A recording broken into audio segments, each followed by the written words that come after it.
ಕೈ ಬಿಡೇನು, ಕೈ ಬಿಡೇನು,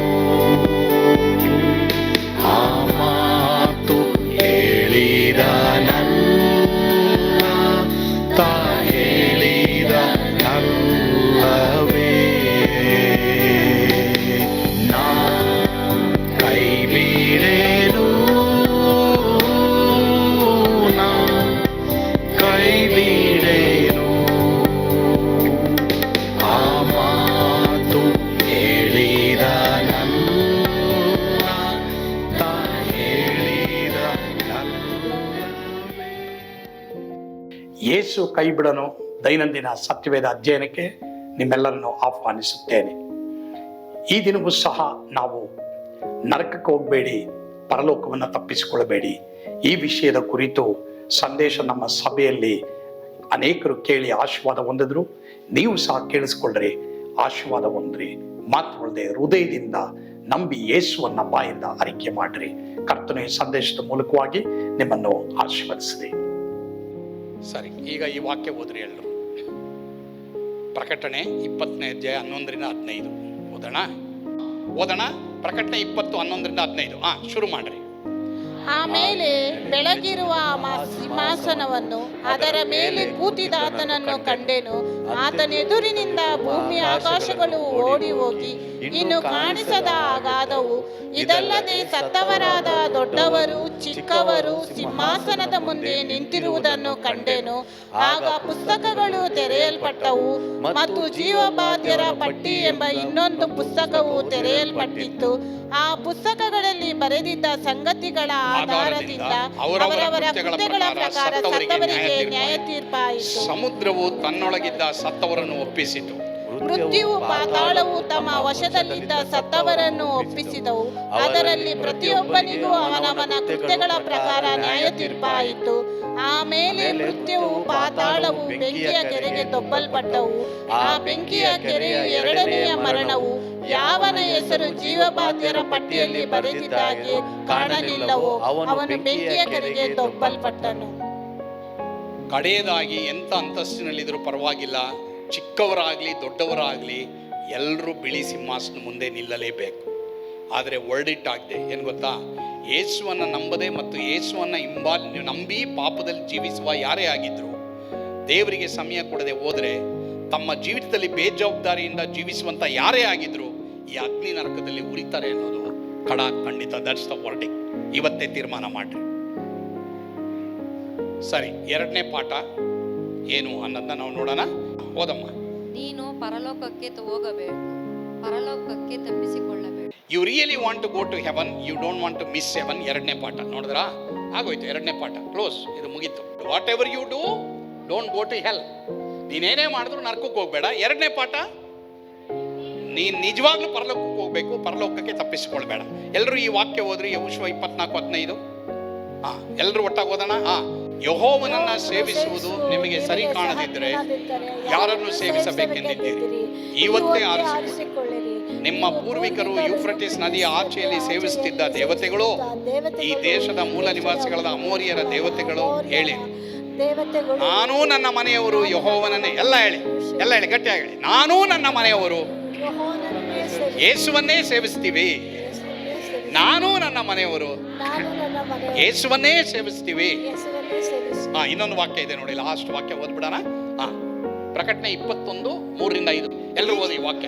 ಇದಲ್ಲದೆ ವೆರಿ ಗುಡ್ ಅಪ್ಪ, ವೆರಿ ಗುಡ್. ಓದು. ಮಹಾಶಬ್ದವು ನನಗೆ ಕೇಳಿಸಿತು. ಅದು ಇಗೋ, ದೇವರ ನಿವಾಸವು ಮನುಷ್ಯರಲ್ಲೇ ಅದೇ, ಆತನು ಅವರೊಡನೆ ವಾಸ ಮಾಡುವನು. ಎಲ್ಲ ಗಟ್ಟಿಯಾಗಿ ಓದ್ರಮ್ಮ, ಓದಿ.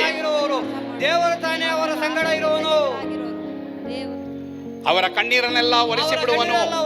ಇನ್ನು ಮರಣವಿರುವುದಿಲ್ಲ, ದುಃಖವಾಗಲಿ ಗೋಳಾಟವಾಗಲಿ ಕಷ್ಟವಾಗಲಿ ಇರುವುದಿಲ್ಲ. ಮೊದಲಿದ್ದದ್ದೆಲ್ಲ ಇಲ್ಲದೆ ಹೋಯಿತು ಎಂದು ಹೇಳಿತು. ಆಗ ಸಿಂಹಾಸನದ ಮೇಲೆ ಕೂತಿದ್ದವನು, ಈಗೋ ಎಲ್ಲವನ್ನು ಹೊಸದು ಮಾಡುತ್ತೇನೆ ಅಂದನು. ಮತ್ತು ಒಬ್ಬನು ನನಗೆ, ಇದನ್ನು ಬರೇ ಈ ಮಾತುಗಳನ್ನು ನಂಬಿಕೊಳ್ಳುವಾಗಿ ಸತ್ಯವಾದಗಳು ಆಗಿವೆ ಎಂದು ಹೇಳಿದನು. ನಾನು ನೀನು ಪರಲೋಕಕ್ಕೆ ಹೋಗಲೇಬೇಕು. ಎಲ್ಲ ಹೇಳಿ, ನಾನು ಪರಲೋಕಕ್ಕೆ ಹೋಗಲೇಬೇಕು. ನಾನು ಪರಲೋಕಕ್ಕೆ ನಾನು ಪರಲೋಕಕ್ಕೆ ನೇನು ಪರಲೋಕಕ್ಕೆ ಹೋಗಲ್ಲ. ತೆಲುಗು చెప్పండి. అమ్మా తెలుగులో చెప్పండి, ఎవరికి కన్నడం వచ్చలేదు అందరూ తెలుగులో చెప్పండి. నేను చెప్పండి అప్పు. హల్లెలూయా. నేను పರಲೋಕಂ పోవాలి. ಎಲ್ಲರೂ ಗಮನಿಸಿ. ಲಾಸ್ಟ್, ಪರಲೋಕದಲ್ಲಿ ಯುದ್ಧ ಇರುವುದಿಲ್ಲ, ಪರಲೋಕದಲ್ಲಿ ಮರಣ ಇರುವುದಿಲ್ಲ, ದುಃಖ, ಸ್ಮಶಾನ, ಪೊಲೀಸ್ ಇಲಾಖೆ, ಜೈಲು, ಮೆಂಟಲ್ ಆಸ್ಪತ್ರೆಗಳು ಇರೋದಿಲ್ಲ, ಹಸುವೆ ಇರೋದಿಲ್ಲ, ರೇಷನ್ ಅಂಗಡಿ ಇರೋದಿಲ್ಲ, ರೇಷನ್ಗಾಗಿ ಕಾಯಬೇಕಾಗಿರೋದಿಲ್ಲ, ಆತ್ಮಹತ್ಯೆ ಇರೋದಿಲ್ಲ, ರಾಜಕೀಯ ಇರೋದಿಲ್ಲ, ಅನ್ಯಾಯ ಇರೋದಿಲ್ಲ, ಸುಳ್ಳು ಇರೋದಿಲ್ಲ, ಕೊರತೆ ಇರೋದಿಲ್ಲ, ನೋವಿರೋದಿಲ್ಲ, ಕಣ್ಣೀರು ಇರೋದಿಲ್ಲ, ಗೋಳಾಟ ಇರೋದಿಲ್ಲ, ಬಡತನ ಇರೋದಿಲ್ಲ. ಅಲ್ಲಿ ಯಾವ ರೀತಿಯ ದುರಭ್ಯಾಸ ಇರೋದಿಲ್ಲ, ಎಂಡ ಸಾರಾಯಿ ಕುಡಿಯುವುದು ಇರೋದಿಲ್ಲ, ಯಾವುದೇ ರೀತಿಯ ಚಿಂತೆ ಇರೋದಿಲ್ಲ, ಶಾಲೆಗೆ ಫೀಸ್ ಕಟ್ಟಬೇಕಾಗಿರೋದಿಲ್ಲ, ಕಾಲೇಜ್ಗೆ ಹೋಗಬೇಕಾಗಿರೋದಿಲ್ಲ, ಮಾತ್ರವಲ್ಲದೆ ಫೋನ್ಗೆ ರೀಚಾರ್ಜ್ ಮಾಡಬೇಕಾಗಿರೋದಿಲ್ಲ, ಕಳ್ಳತನ ಇರೋದಿಲ್ಲ, ರಾಜಕೀಯ ಇರೋದಿಲ್ಲ, ರೌಡಿಗಳಿರೋದಿಲ್ಲ, ಬೀದಿಗಳಲ್ಲಿ ಕೊಲೆ ನಡೆಯೋದಿಲ್ಲ, ರಕ್ತಪಾತ ಇರೋದಿಲ್ಲ, ವ್ಯಭಿಚಾರ ಇರೋದಿಲ್ಲ, ಭೂಕಂಪ ಇರೋದಿಲ್ಲ, ಪ್ರವಾಹ ಇರೋದಿಲ್ಲ, ಸುನಾಮಿ ಇರೋದಿಲ್ಲ, ಸ್ಕೂಲು ಕಾಲೇಜುಗಳು ಇರೋದಿಲ್ಲ, ಮಾತ್ರವಲ್ಲದೆ ಪಾಪವೇ ಅಲ್ಲಿ ಇರೋದಿಲ್ಲ, ನಿರಾಸೆ ಇರೋದಿಲ್ಲ, ಡಿಪ್ರೆಷನ್ ಇರೋದಿಲ್ಲ, ಬೇಜವಾಬ್ದಾರಿ ಇರೋದಿಲ್ಲ, ಬೇಸರ ಇರೋದಿಲ್ಲ, ಯಾವುದೇ ಕಾಯಿಲೆ ಇರೋದಿಲ್ಲ, ಟೈಫಾಯ್ಡ್ ಇರೋದಿಲ್ಲ, ಯಾವುದೇ ರೀತಿಯ ಕೊರೋನಾ ಇರೋದಿಲ್ಲ, ಮಲೇರಿಯಾ ಇರೋದಿಲ್ಲ, ಕಾಲರ ಇರೋದಿಲ್ಲ, ಇನ್ಯಾವುದೂ ಇರೋದಿಲ್ಲ, ತಲೆನೋವು ಇರೋದಿಲ್ಲ, ಹಲ್ಲು ನೋವು ಇರೋದಿಲ್ಲ, ಶುಗರ್ ಇರೋದಿಲ್ಲ, BP ಇರೋದಿಲ್ಲ, ಹೃದಯ ಸಂಬಂಧಕ್ಕೆ ಪಟ್ಟಂತ ಕಾಯಿಲೆ ಇರೋದಿಲ್ಲ, ಕುಂಡ್ರಿರೋದಿಲ್ಲ, ಕಿವುಡರಿರೋದಿಲ್ಲ, ಕುಡುಡ್ರಿ ಇರೋದಿಲ್ಲ. ಇಂಥ ಜಾಗಕ್ಕೆ ನಾನು ನೀನು ಹೋಗಲೇಬೇಕು. ಆಗಲಿ ಕರ್ತನೆ, ಬೇಗ ಬಾ ಹೇಳ್ರಿ. ಹಲ್ಲೆಲೂಯಾ. ನಿಮ್ಗೊಂದು ವಿಷಯ ಗೊತ್ತುಂಟಾ? ಮನುಷ್ಯನ ಕಣ್ಣುಗಳು ಸುಮಾರು 1 ಮಿಲಿಯನ್ ಬಣ್ಣಗಳನ್ನು ವೀಕ್ಷಿಸಬಹುದಂತೆ. ಇದಕ್ಕೆ ಕಾರಣವೇನೆಂದರೆ ಬಣ್ಣದಲ್ಲಿ ವಿವಿಧವಾದ ಶ್ರೇಣಿಗಳಿದೆ, ಶೇಡ್ಸ್ ಇದೆ. ಇನ್ನು ಕೆಲವರಿಗೆ 7 ಮಿಲಿಯನ್ ಬಣ್ಣಗಳನ್ನು ದೃಷ್ಟಿಸಬಹುದಾದಂಥ ಶಕ್ತಿ ಇದೆ ಅಂತೆ. ಇನ್ನೂ ಕೆಲವರಿಗೆ ಮೆಂಟಲ್ ಆಗಿರೋರಿಗೆ 100 ಮಿಲಿಯನ್ ಬಣ್ಣಗಳನ್ನ ನೋಡ್ಬೋದಂತೆ. 100 ಮಿಲಿಯನ್ ಬಣ್ಣ, ಅವ್ರಿಗೆಲ್ಲ ಶೇಡ್ ಗೊತ್ತು. ಪೌಲನನ್ನ ವೈಯಕ್ತಿಕವಾಗಿ ಪರ್ಸನಲ್ ಟೂರ್ಗೆ ಕರ್ಕೊಂಡು ಹೋದರು. ಪೌಲ ಎಲ್ಲ ನೋಡ್ಬಿಟ್ಟು ಪರಲೋಕದ ಬಗ್ಗೆ ಏನು ಹೇಳ್ತಾನೆ ಗೊತ್ತಾ? ಕಣ್ಣು ಕಾಣಲಿಲ್ಲ, ಕಿವಿ ಕೇಳಲಿಲ್ಲ, ಅದರ ಭಾವನೆ ಹೃದಯದಲ್ಲಿ ಹುಟ್ಟಲಿಲ್ಲ. ನಾನು ಬರೆದಿರೋದು ಸ್ವಲ್ಪನೇ, ಆದರೆ ಪೌಲ ಅದೇ ಹೇಳಿದ್ದಿಲ್ಲೇ. ದೇವ್ರು ಗೊತ್ತಿತ್ತು ಇವನ್ನ ಸೆಲ್ಗೆ ಹಾಕಿದ್ರೆ, ಜೈಲ್ಗೆ ಹಾಕಿದ್ರೇನೆ ಎಲ್ಲ ಬರೀತಾನೆ ಅಂತ. ಇಲ್ಲ ಹೋದ್ರೆ ಪೌಲ ನಿಂತ್ಕೊಳ್ತಾ ಇರಲಿಲ್ಲ, ಕುತ್ಕೊಳ್ತಾ ಇರಲಿಲ್ಲ. ಯಾವಾಗ ನೋಡು ಸುವಾರ್ತೆ ಸುವಾರ್ತೆ ಸುವಾರ್ತೆ ಅಂತ ಹೋಗ್ತಾ ಇದ್ದ. ಇವನು ಹಿಂಗೆ ಹೋಗ್ತಾ ಇದ್ರೆ ಮುಂದಿನ ಜನರೇಷನ್ ಏನು, ದೈವಿಕ ಸ್ವಾರ್ಥ ಸಭೆಯಲ್ಲಿರುವಂಥ ವಿಶ್ವಾಸಿಗಳ ಕತೆ ಏನು ಅಂದ್ಬಿಟ್ಟು ದೇವ್ರು ಏನು ಮಾಡಿದ್ರು, ಹೋಗಿ ಸ್ವಲ್ಪ ಒಳಗೆ ಹೋಗು ಸೆಲ್ ಒಳಗಡೆ ಅಂತ ಕಳಿಸ್ಬಿಟ್ರು. ಕಳಿಸಿದ ತಕ್ಷಣ ಏನು ಮಾಡ್ದ ಗೊತ್ತಾ? ಇವನು ಎಲ್ಲ ಬರೆಯಕ್ಕೆ ಶುರು ಮಾಡ್ದ. ಬರೆದಾದ್ಮೇಲೆ ಎಷ್ಟೋ ಬಣ್ಣಗಳನ್ನ ನೋಡ್ದ. ಪರಲೋಕದಲ್ಲಿ ಎಲ್ಲಿ ಹೋದ್ರು ಚಿನ್ನಮು ರನ್ನಮು ಎಕ್ಕಡು ಪೋತೇನು ಇವಡು ಮಾಕಿ ಮೇಕಿ ఉండేది ఇక్కడ ఇక్కడ ఇక్కడ ఏమో ఇక్కడ అది చూసి అది ఆరాధన చేసేతోడే మేము ఇట్లు చేస్తూనే ఉంటాము. ఎవరు నన్ను చూడలేదే లేదంటే సరము ఏమో ఏమో ఏమో వేసుకొని ఉండాము. ఇక్కడ వేసుకోండి, చూడండి రమేష్, చూడండి. అయితే పరలోకం, అయ్యో నేను బట్టలు వేస్తాను పో. అలా ఎల్లరు కమ్మాడి, ఏమో ఎవడెవడో ఏం చేస్తామో, ఇది బ్రేస్లెట్ ఏమో వేసుకొని ಬೇಕಂತ ಗುಂಡಿ ತೆಗೆದು ಬಿಡೋದು. ಎಟ್ಲುಂಡಾವು? హలో అమ్మ, ఏమంటే అన్ని అంటారు చూడలే, ఎట్లుండావో బాగుండవా? నీ ముఖానికి అలా ముఖం చూడి మాట్లాడు. అలా ఏమయ్యా ఇది చూపిస్తాడు నాకే, ముఖం చూసి మాట్లాడు. అయితే మీకు తెలిసిన పౌలు ఏం చెప్తారు తెలిసినామా? పౌలు ఏం ಹೇಳ್ತಾನೆ ಗೊತ್ತಾ? ಎಕ್ಕಡ ಪೋತೇನೋ ಚಿನ್ನಮೋ, ಎಲ್ಲ ಹೋದ್ರು ಫೆಡ್ ಬ್ಯಾಂಕ್, ಏಮಿ ಕಣ್ ತುಂಬ ಅಲ್ಲಿ ಚಿನ್ನ ಎತ್ಕೊಳಕ್ ಹೋದ್ರೆ ಅಲ್ಲಿ ನೋಡಿದ್ರೆ ಚಿನ್ನ, ಪೋ నీ కాలు ಕೆಳಗೆ చిన్న. అంత స్థಳಕ್ಕೆ మేము పోతా ఉండేది. హల్లెలూయా, హల్లెలూయా. ಹಾಗಾದ್ರೆ ಒಂದು ಕೆಲಸ ನೀನು ಮಾಡಬೇಕು. ನಾನು ಪಾಪಿ ಅಂತ ಒಪ್ಕೋ, ನನಗೆ ರಕ್ಷಕ ಬೇಕು ಅಂತ ಒಪ್ಕೋ, ನನಗೆ ಪಾಪ ಕ್ಷಮಾಪಣೆ ಬೇಕು ಅಂತ ಒಪ್ಕೋ. ಬಡತನ ಇರಲಿ, ಹಸುವೆ ಇರಲಿ, ನೋವಿರಲಿ, ವೇದನೆ ಇರಲಿ, ದುಃಖ ಇರಲಿ, ಕಾಯಿಲೆ ಇರಲಿ, ಏನೇ ಇರಲಿ, ನಾವು ಯೇಸುವಿನ ಬಿಡಬಾರದು. Hallelujah, hallelujah. ಕರ್ತನು ನಿಮ್ಮನ್ನು ಆಶೀರ್ವಾದ ಮಾಡಲಿ. ಪ್ರಿಯ ದೇವರ ಮಕ್ಕಳೇ, ನಾನು ನಂಬ್ತೇನೆ ಈ ಸಂದೇಶದ ಮೂಲಕವಾಗಿ ನೀವು ಆಶೀರ್ವದಿಸಲ್ಪಟ್ಟಿದ್ದೀರಿ. ಒಂದು ವೇಳೆ ನಿಮ್ಮ ಹೃದಯವನ್ನು ಇನ್ನೂ ಯೇಸುವಿಗೆ ನೀವು ಒಪ್ಪಿಸಿಕೊಡದೆ ಹೋದರೆ ಈ ದಿನ ನಿಮಗೆ ಅವಕಾಶ ಉಂಟು. ಯೇಸುವಿಗೆ ನಿಮ್ಮ ಹೃದಯವನ್ನು ಒಪ್ಪಿಸಿಕೊಟ್ಟು ನೀವು ಈ ಪ್ರಾರ್ಥನೆ ನನ್ನೊಂದಿಗೆ ಮಾಡ್ರಿ. ಖಂಡಿತವಾಗಿ ನೀವು ರಕ್ಷಣೆ ಹೊಂದ್ತೀರಿ, ನರಕವನ್ನು ತಪ್ಪಿಸಿಕೊಳ್ತೀರಿ. ಪ್ರಾರ್ಥನೆ ಮಾಡೋಣವಾ? ಪ್ರೀತಿಯುಳ್ಳ ಯೇಸುವೆ, ನಾನು ಪಾಪಿ ಎಂದು ನಾನು ಒಪ್ಪಿಕೊಳ್ಳುತ್ತೇನೆ.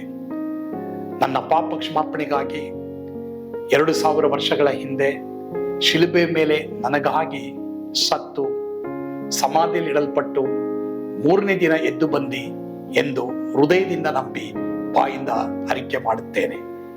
ಇಂದಿನಿಂದ ನಿನ್ನನ್ನೇ ಹಿಂಬಾಲಿಸುತ್ತೇನೆ. ಪರಲೋಕ ರಾಜ್ಯವನ್ನ ನನಗೆ ದಯಪಾಲಿಸು. ನಿನ್ನ ಮಗನಾಗಿ ಮಗಳಾಗಿ ಜೀವಿಸುವುದಕ್ಕೆ ಸಹಾಯ ಮಾಡು. ಯೇಸುವಿನ ಹೆಸರಿನಲ್ಲಿ ಪ್ರಾರ್ಥಿಸ್ತೇನೆ ಸ್ವಾಮಿ, ಆಮೆನ್. ಪ್ರಿಯ ದೇವರ ಮಕ್ಕಳೇ, ಈ ಒಂದು ಪ್ರಾರ್ಥನೆಯನ್ನ ನೀವು ಹೃದಯದಿಂದ ನಂಬಿ ಬಾಯಿಂದ ಅರಿಕೆ ಮಾಡಿದ್ರೆ ನಿಮಗೆ ರಕ್ಷಣೆ ಆಗುವುದೆಂಬುದಾಗಿ ರೋಮ 10:9 ಅದರಲ್ಲಿ ಬರೆದದೆ. ನರಕಕ್ಕೆ ಹೋಗಬೇಡಿ, ಪರಲೋಕಕ್ಕೆ ತಪ್ಪಿಸಿಕೊಳ್ಬೇಡಿ.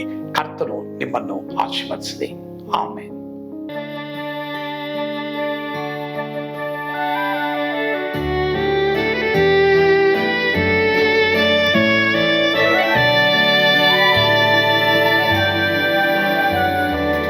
ಓ ಎಂಥ ಅದ್ಭುತವಾದ ದಿನ, ನಾನೆಂದಿಗೂ ಮರೆಯೇನು. ಪಾಪಂಧಕಾರದೊಳ್ ಅಲೆದೇನ, ರಕ್ಷಕನ ಕಂಡೇನು. ಕೋಮಲ ಕರುಣೆಯುಳ್ಳ ಯೇಸು ಎನ್ ಕೊರತೆ ನೀಗಿದ. ಕತ್ತಲೆ ಹೋಯಿತು, ಜ್ಯೋತಿಯು ಮೂಡಿತು, ನಾನೀಗ ಧನ್ಯನಾದೆ. ಸ್ವರ್ಗದ ನಂದ ಎನ್ನಾತ್ಮ ತುಂಬಿತು,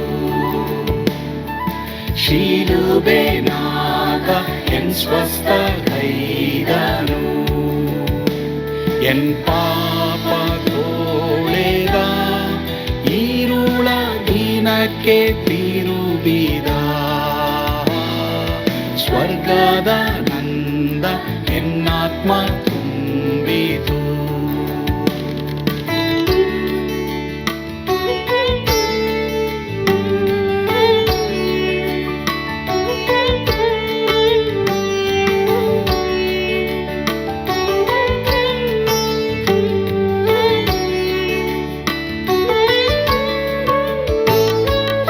ಆತ್ಮನ ನೂತನ ಜನ್ಮದಿಂದ ದೇವಪುತ್ರನಾದೇನು. ನೀತಿ ನಿರ್ಣಯವ ಹೊಂದಿದೇನು, ಭಾಗ್ಯವಂತನಾದೇನು. ಪಾಪಾತ್ಮನಾಗಿ ನಾ ಬಂದಾಗಲೇ ಆಶೀರ್ವಾದ ಸಿಕ್ಕಿತು. ಕೃಪೆಯ ಮೂಲವೇ ರಕ್ಷಣೆ ಹೊಂದಿದೆ, ಸುನಾಮ ಕೊಂಡಾಡುವೆ.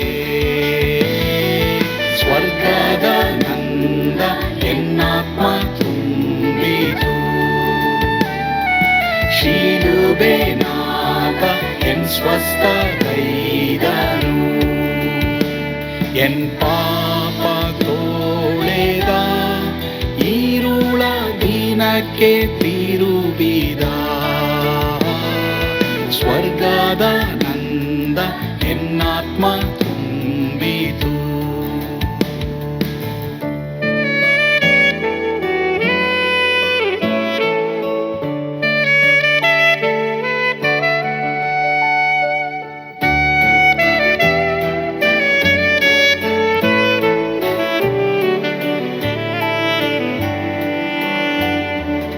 ಅನಂತ ನಿರೀಕ್ಷೆ ಏನಾಗಿದೆ, ಕಾಲವು ತೀರಲಾಗಿ.